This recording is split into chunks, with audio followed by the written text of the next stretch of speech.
Day 4, simplifying and multiplying and dividing rational expressions. A rational expression is the quotient of two polynomials, and you can see the examples listed below. Remember, to write a fraction in simplest form, you can divide out common factors in the numerator and the denominator. A rational expression is undefined if the denominator is equal to 0, and this is what we call restrictions.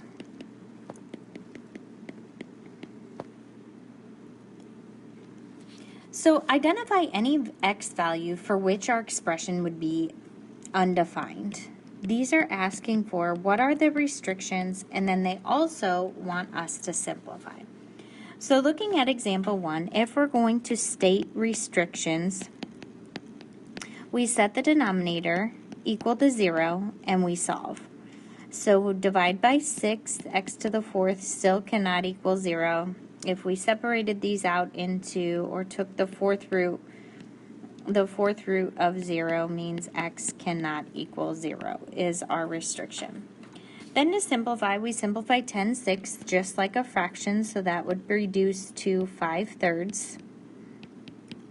Remember, we subtract our exponents and leave it wherever the bigger number is, so we would have 5x to the 4th over 3 would be our simplified rational expression.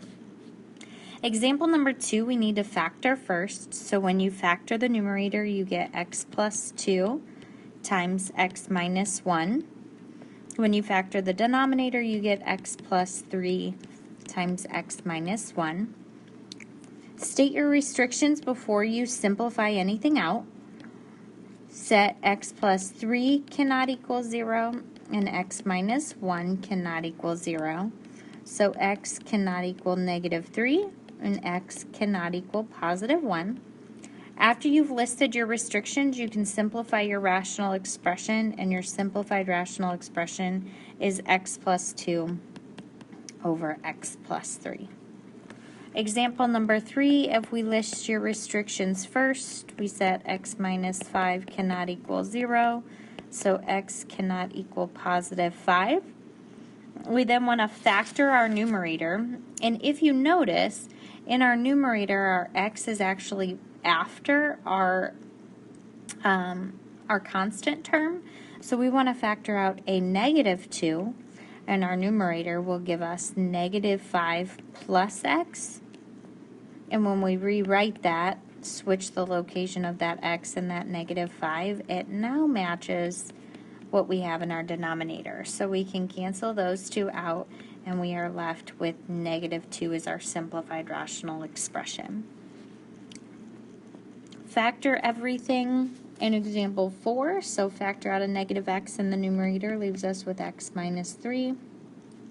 And the denominator, what two things multiply to get 2x squared? We have 2x and x. What two things multiply to get positive 3 but a negative 7 in the middle? Negative 1 and negative 3. State your restrictions, set those denominators equal to 0 and solve. So x cannot equal 1/2. X cannot also not equal positive 3. Simplify our rational expression, and we're left with negative x over 2x minus 1.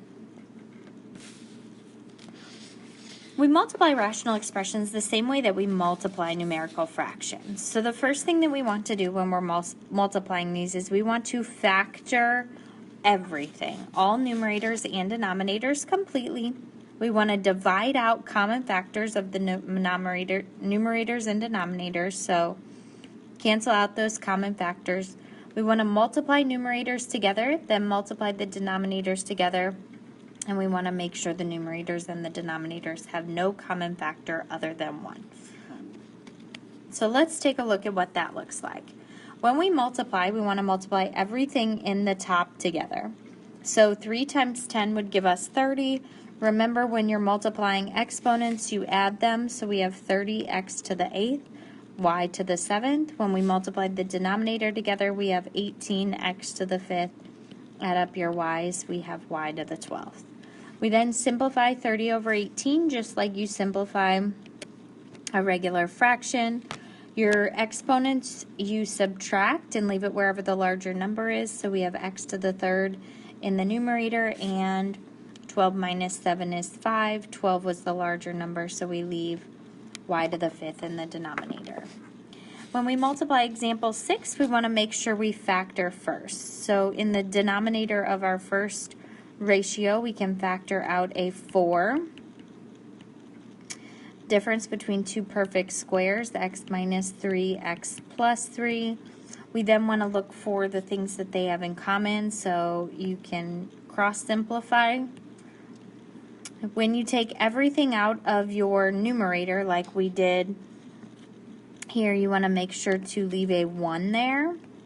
So we have 1 over 4 times the quantity of x plus 3.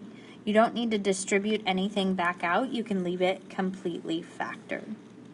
When we look at example number 7, we see that in the denominator of our first fraction, we have the difference of two perfect cubes.